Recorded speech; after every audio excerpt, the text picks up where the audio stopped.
Voy a ser muy breve y muy conciso sobre lo que tengo memoria y conocimiento, ¿no? Porque se habló que había ido a la Asamblea también a presentar estos documentos. Dijo que había presentado una denuncia en la Asamblea Constituyente y que había dejado copias en algunas mesas, entre ellas la mía, que era de Justicia y Lucha contra la Corrupción, y que le había recibido la copia Juan Cubi.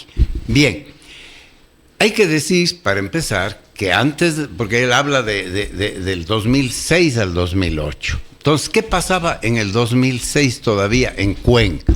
Todavía en Cuenca operaba la Cámara Ecuatoriano-Canadiense de Comercio y Minería, que eran quienes gestionaban en Cuenca la minería, directamente con el municipio, con el Consejo Provincial, incluso incidían en los planes de desarrollo, en la legislación, etcétera, porque la minería ya estuvo presente en ese tiempo, ¿no? Y entonces esta minería, esta expectativa minera ya estaba en Quimsacocha, y esta codicia minera generó una codicia sobre los territorios.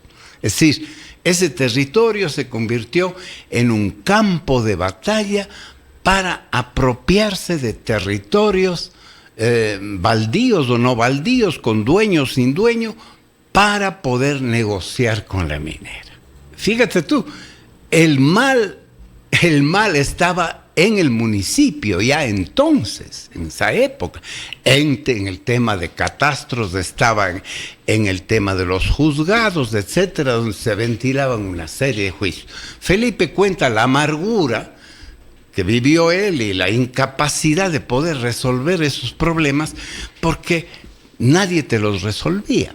Bueno, luego la Cámara de Minería ecuatoriano-canadiense dejó de influir acá. ¿Por qué? Porque con Correa el tema de la minería, con la creación de los ministerios, se centralizó en Quito.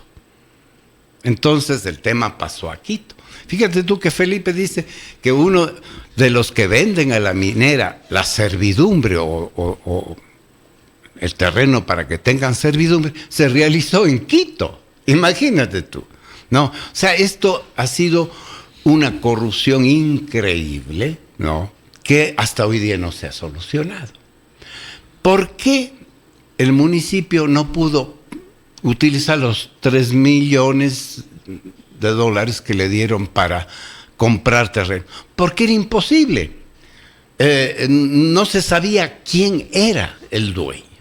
Y por eso yo soy partidario de la propuesta de Tarquino Orellana, por ejemplo, de que el municipio debe declarar todos sus terrenos de utilidad pública y ocupación inmediata. Toda esa área. Toda esa área. Y si no se sabe quiénes son los dueños, depositar el correspondiente precio catastral en los juzgados y listo. Y que allá los supuestos dueños se peleen. Pero eso debe ser declarado de utilidad pública. Es indispensable que el gobierno local, que tiene la competencia de cuidar los páramos y las fuentes de agua, recupere la propiedad. Eso tiene que ser propiedad comunal, propiedad de la ciudad. No puede seguir siendo propiedad de pequeños propietarios que además se están invadiendo, se están entrequitando, ¿no es cierto? Ahí hay un tráfico de tierras increíble. Desde Soldados para arriba por este lado y desde la Victoria del Portete para arriba y desde San Gerardo para arriba, ¿no? Y de San Gerardo y de San Fernando también, ¿no? Hablando de propietarios de miles de hectáreas, ni siquiera hablando de pequeñas. Sí, algunos de miles de hectáreas y otros de cientos, ¿no? De hectáreas. Te pongo por ejemplo, y en eso contribuyó la corrupción del IERAC, de Tierras, de todo, del INDA, de todo fue un reparto. Recuerdo que en mi época de párroco en Gualaceo tuvimos que luchar contra el reparto del páramo entre los cuales le asignaron a la policía un terreno para que haga un campamento de remonta ahí, y donde justo el señor abogado de la policía se hizo dueño de 100 hectáreas con una laguna entera, la laguna de Jejeno. Un día me dijo a mí, este señor no le voy a nombrar por no difamarlo públicamente, se lo merecería, que dice, Fernandito tiene que venir a visitar, a bendecir mi propiedad para que bendiga y vayan saliendo los diablos. Y le digo, oiga, el único diablo que tiene que ir saliendo de ahí es usted. O sea, porque usted se apropió de eso de manera ilegítima. Bueno, hasta ahí, por lo tanto, yo digo, completo un poco lo hizo. Bueno. ¿Por qué no? Yo no sé si debimos o no resolver en la mesa 8 de justicia y anticorrupción la solicitud de Felipe Delgado. Él dice que fue a la mesa de legislación y no sé qué. Yo no estaba en esa mesa, la mía era la 8. Si él dejó una copia en nuestra mesa, si era con solicitud directa a nosotros o simplemente era una copia, no lo sé. Se dio a tramitar en una dependencia que hubimos de crear en nuestra mesa para dar trámite a esas denuncias. Nosotros, ¿qué teníamos que hacer? Teníamos que derivar a las autoridades competentes para resolver eso y exigíamos una respuesta inmediata. Logramos resolver muchos casos. Me acuerdo de gente que no había logrado por ejemplo, su cédula de identidad del año 1908. Del año 1910, gente que tenía unos problemas insolubles, porque realmente la justicia en nuestro país ha sido siempre lenta, de caño estrecho para los pobres y de manga ancha para los ricos. Así ha sido siempre la justicia, ¿no? Entonces, resolvimos muchos casos, pero muchos no se resolvieron, porque en 8 meses... Imagínate tú si dice Felipe que en 2 años estuvo lidiando y no consiguió nada, ¿no? Pero es por eso, porque es que el poder está amarrado, la corrupción ronda el poder y ronda los más altos niveles de poder, ¿no? A través de compañías, etcétera, etcétera, ¿no? Él dice que él se separó ya del lío cuando la familia que él defendía, que entiendo que es la familia Ulloa, constituyó una compañía, una empresa. Ellos se fueron a Estados Unidos, compraron, tengo entendido yo, al coronel Farfán, que tenía esos terrenos en la época de la independencia, pero luego se fueron a Estados Unidos. Cuando empezó el tráfico de tierras, de la codicia minera que le llamo yo, entonces comenzó el problema, ¿no? Y ellos se empezaron a preocupar de esas tierras que habían ido abandonando porque se fueron a los Estados Unidos. Bueno, pero paso importante es la decisión tomada ya por parte de la municipalidad de Cuenca. Sí, me parece a mí que por fin la municipalidad tiene que resolver ese problema, porque esa es una muestra fehaciente que desde el principio hasta el final todo el proceso de logro de la licencia de la mina para explotar Quimsacocha ha sido irregular, pero fraudulento. Felipe habla de dos municipalidades, la de Cuenca, que ya se ha pronunciado. Sería bueno escuchar también qué pasa con Girón, Fernando. Es que lo mismo pasa con Girón, o sea, lo mismo que ha pasado en Cuenca pasaba en Girón igual. ¿Por qué? Porque la mina está a caballo entre la jurisdicción de Cuenca y de Girón.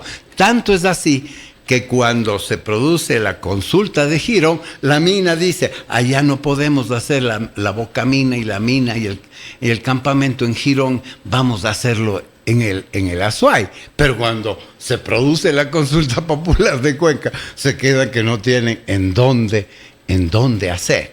Un dato más que la gente no recuerda en la historia de este tema, porque es muy importante, es que cuando la IAMGOLD vende las acciones, no las vende directamente a la DUN de Precious Metal.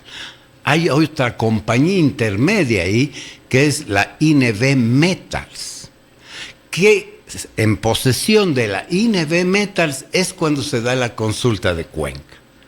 Y entonces se queda la minera sin tener posibilidades de hacerla, ni en Girón ni en Cuenca, ¿verdad? Y entonces, como las acciones de la empresa se han devaluado por estas circunstancias, es decir, empieza a surgir en los círculos de Canadá que la mina llegue al proceso de explotación se vuelve, como ha dicho el presidente, muy poco probable o muy improbable.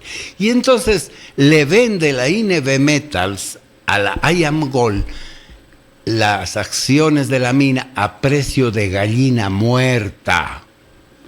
Y entonces la IAMGOLD compra las acciones y empieza a engañar a los inversionistas de Canadá para que engorden el capital de la mina para poder lanzarse a la lucha por la explotación.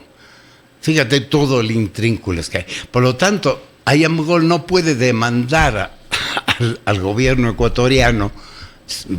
Si el gobierno ecuatoriano se defiende bien, va a perder, porque ya sabía INV Metals que compraba una gallina muerta, con muy pocas expectativas de que la mina llegue a la explotación, porque habían 2 consultas que impedían la explotación de la minería en Quimsacocha. Por lo tanto, el presidente, que se deje de payasadas, no le dé armas a la minera, investigue bien con sus abogados y arme un caso serio para poder defenderse de cualquier demanda de la minera. El Ecuador gana en los tribunales internacionales. Fernando, ¿qué lectura les deja a ustedes como Cabildo del Agua esta respuesta de Cuenca este día? Bueno, fue impresionante, es decir, nada que ver, es decir, ratificación total de la consulta popular.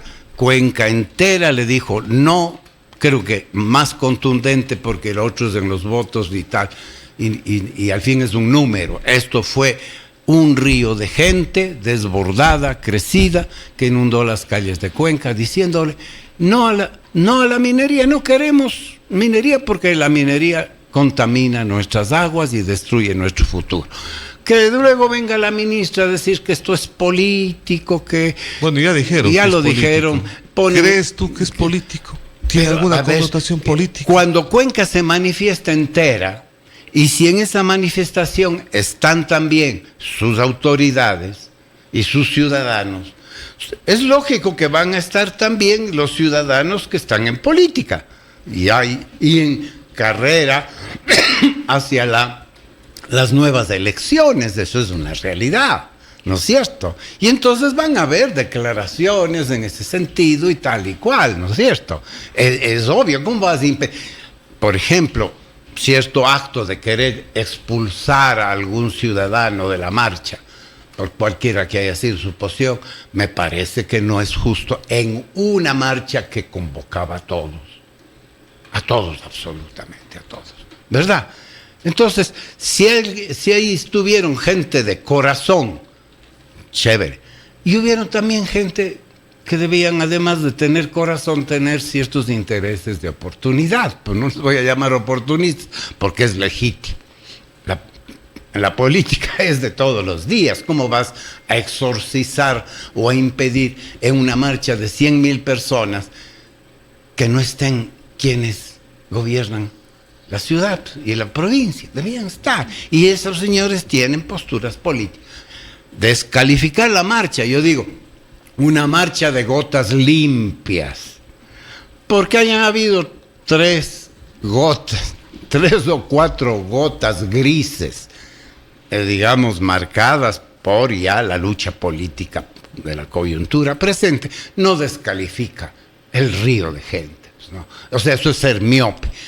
Así como la señora Manzano miente, ahora miente la señora ministra, ¿cómo se llama?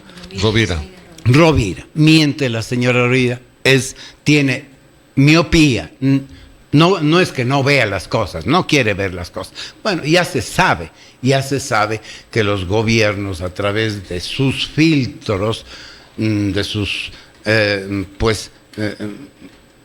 configuran la noticia para el país y el mundo. Pero yo creo que la marcha de Cuenca trascendió, yo digo, la marcha de Cuenca remontó el nudo de la Soay. El quinto río de Cuenca. El quinto de Reya avasalló y también es noticia internacional. Así que no sean malcriados y no mientan otra vez, ¿no? Y reconozcan y actúen en consecuencia. Fernando, brevemente, el tiempo se nos vino corto. Tú estuviste en el año 2008 en la Asamblea Nacional Constituyente de plenos poderes. Así fue calificada. Así fue calificada, pero no fue de plenos poderes. Entonces, ¿qué pasó? Ahora el presidente plantea a ir a una constituyente. La Corte Constitucional ha sido un freno en ciertas preguntas y busca hacer una constituyente. A ver, en esa época explico por qué no fue de plenos poderes. Solo ejerció los plenos poderes que no fueron ejecutados, por cierto, a plenitud, cuando se expresó en los mandatos mineros. En lo demás no tenía plenos poderes, tenía que redactar la Constitución, aprobarla y nada más. El señor Correa dejó muy claro, además, que como un perrito lo hace con los árboles, fue a la Asamblea y dejó bien claro quién tenía los plenos poderes, ¿no es cierto?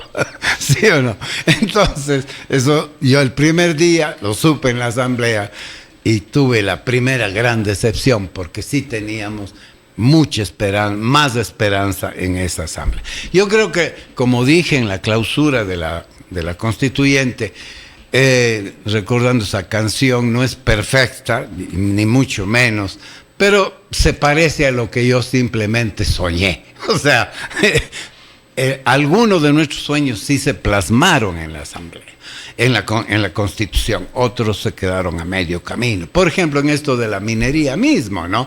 Cuando se dice que la consulta previa informada debe regresar al gobierno y no es de ejecución inmediata, sino que el conserje del ministerio correspondiente decidirá. En cambio, la consulta ambiental, con consulta popular, esa sí es plenipotenciaria, porque expresa la voluntad originaria del pueblo constituyente, tiene el mismo nivel que la Constitución. Las consultas de Cuenca y Gerón tienen el mismo nivel que la Constitución y debe ser inmediatamente ejecutada, ¿no? Todos los gobiernos se han pasado por el forro estas consultas y han seguido con el tema minero y todo, a base de trampas, de ir a respetarlo todo, ¿no? Pero yo creo que estamos llegando a un momento donde realmente la realidad, yo creo que estoy muy contento porque creo que Cuenca podría estar en camino hacia constituirse la capital ecológica del Ecuador y quizá de Sudamérica, Esta lucha nuestra porque no se hagan los páramos es una defensa fundamental frente al cambio climático. Además, los páramos son uno de los 5 ecosistemas del mundo en peligro por el cambio climático. En los océanos, los arrecifes, en los polos del hielo, en las altas cordilleras, los glaciales, en las costas, los bosques marítimos de tipo mangle, etcétera, y en los Andes, los páramos que están desde Costa Rica y unos poquitos hasta el norte del Perú. Ecuador y Colombia son los que más. Colombia, sin tener constitución garantista, tiene prohibida la minería en los páramos. Y aquí en Cuenca, aquí en el Ecuador, todavía el gobierno no se entera. No se entera que destruir los páramos es pegarse un tiro en las rodillas y más arriba también. ¿No es cierto? Entonces, ya es hora que el Ecuador... Y fíjese usted cómo los intereses mineros, incluso de la prensa centralista y pagada y pautera, que la minería ilegal, que estamos entregando a la minería ilegal, que pobrecito el gobierno no va a recibir la plata. ¿Cuánto va a recibir de Quimsacoche el gobierno? 20 millones anuales. 20 millones anuales, ¿qué es? Cuenca va a recibir ¿cuánto? 600,000 anuales. Ponemos cada cuenca en $1 y se acabó. O sea, ¿de qué estamos hablando?